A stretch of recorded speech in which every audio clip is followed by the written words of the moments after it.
Здравствуйте, вы смотрите новости, в студии Власий Сергеев. Коротко о главных темах выпуска.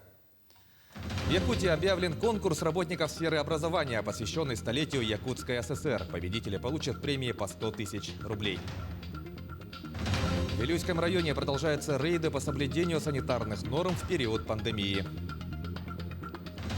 Практикумы и тренинги психологам. В Горном Улусе открылась онлайн-школа молодых матерей.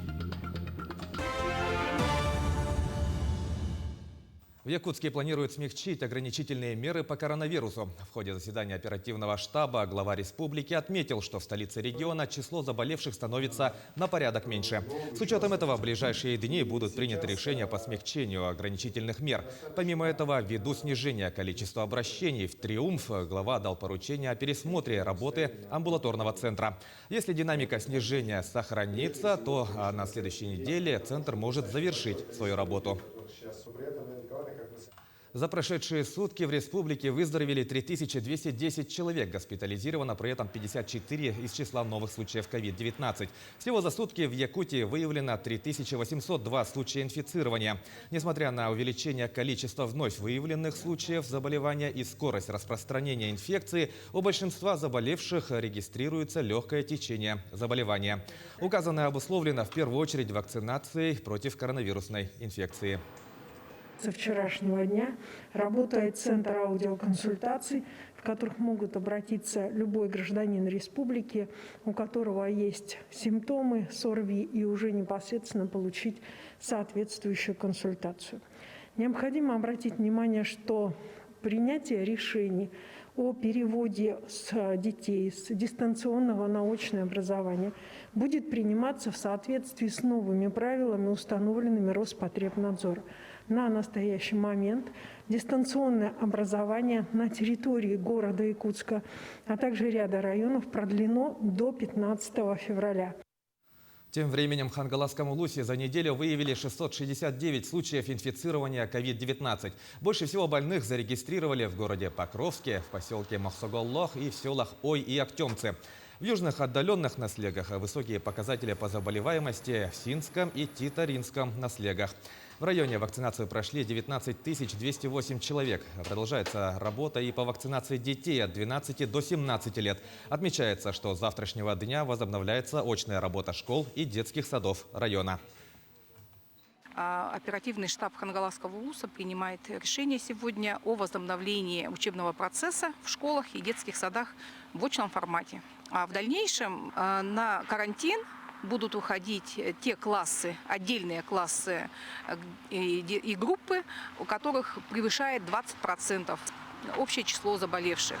Ну а школы будут также переведены на карантин и введено дистанционное обучение, если будет более 30% заболевших по учреждению. Но что касаемо каникул, они остаются в прежнем графике. В Вилюйском районе продолжаются рейды по соблюдению санитарных норм. Сотрудники Роспотребнадзора, полиции и административной комиссии проверяют заполняемость журналов дезинфекции, генеральных уборок и журналы здоровья работников. В случае выявления нарушений заполняются протоколы, которые потом отправляются в районный суд для возбуждения дела. Помимо организации проверяют и тех, кто находится на самоизоляции. За прошлую неделю было проведено 4 рейда в 48 объектах, по итогам которых было составлено 2 акта. Сегодняшним результатом проверено 58 человек методом дистанционного звонка с составлением списков и проверкой, находятся ли данные лица на самоизоляции. В случае нарушения данного режима самоизоляции в их адрес составляется протокол нарушения режима самоизоляции по статье 6.3 Кодекса административных правонарушений Российской Федерации. Семьям, у которых родился второй и третий ребенок, назначается региональный республиканский мат-капитал. Так, региональная денежная поддержка была установлена в 2019 году. С тех пор региональный материнский капитал в городе Якутске получили более 11 тысяч семей. А республиканский был выдан 3,5 тысячам семьям. С этого года размер этих двух социальных выплат увеличен. Теперь у семей, у которых появился третий ребенок, будут получать сертификат на сумму 144 тысячи рублей. А размер регионального мат-капитала будет составлять 157 тысяч и 207 тысяч рублей. Но самым популярным направлением в республиканском материнском капитале «Семья» является это улучшение жилья, покупка жилья и ремонт жилья. Вторым направлением является покупка автотранспорта. Покупка автотранспорта именно предусмотрена при республиканском материнском капитале «Семья», что граждане часто путают. При региональном материнском капитале при рождении второго ребенка данного направления нету. Направление регионального материнского капитала зависит также от пенсионного фонда, то есть они идентичны, кроме пенсий. Вот, направления такие же. В Якутии очередной раз набрали вахтовых работников в промышленные компании. Их сегодня торжественно проводили на место работы. В данном потоке числится 57 человек, из них 17 – это жители горного района. В рамках проекта «На вахту 14» они будут трудоустроены в город Нерюнгри в компанию «Колмар». Среди них больше всего горняков и водителей больших грузов. Группа вахтовых работников прошла обучение в дистанционном формате. Также у них есть медицинские справки. Как рассказали участники проекта, на местах работы им предоставят общежитие, а ежемесячная заработная плата начинается от 80 тысяч рублей. Некоторые из группы вахтовиков намерены работать 4 месяца. Проект «На вахту 14» у нас вошел в состав нашего общего проекта «Местные кадры в промышленности». Активно работают со всеми улусами и районами.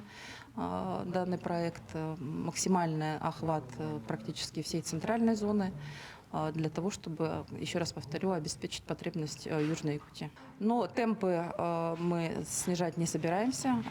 По итогам прошлого года было трудоустроено в рамках проекта 11 105 человек.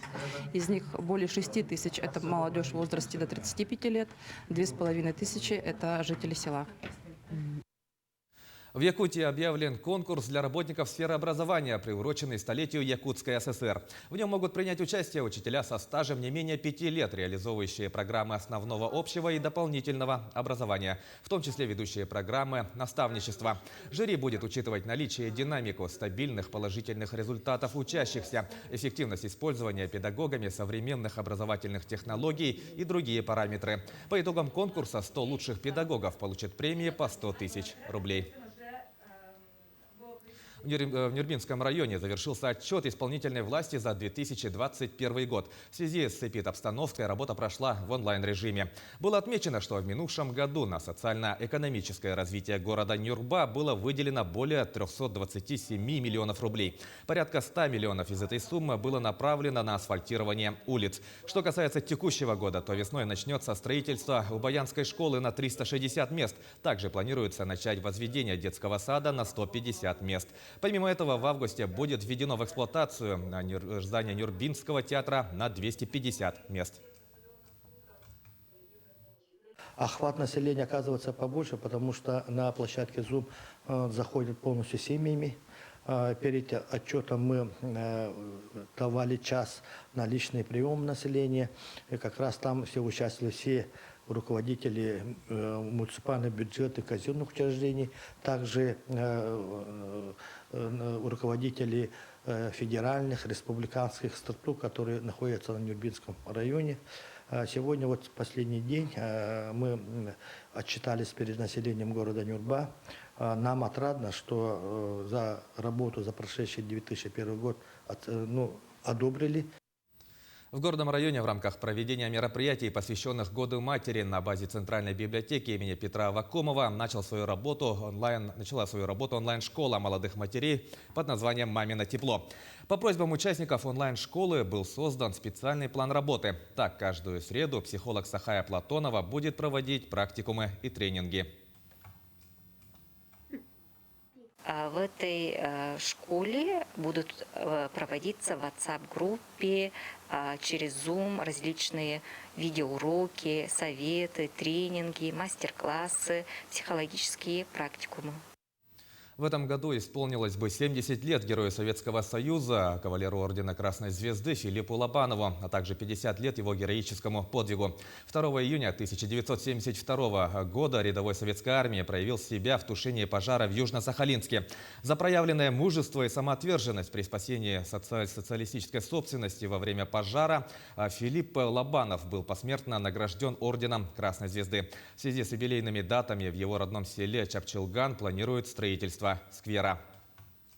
Мы, склоняя голову перед его подвигом, одноклассники 1971 года, прошедшего золотого юбилея, выпускники, призываем все население нашей республики собрать большую сумму.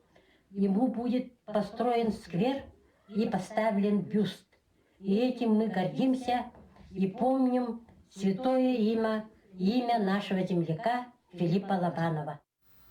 Кинотеатры Якутии ведут работу по подключению и установке программы «Пушкинская карта». С 1 марта школьники и студенты с помощью данной карты смогут приобрести билеты на показы фильмов отечественного производства.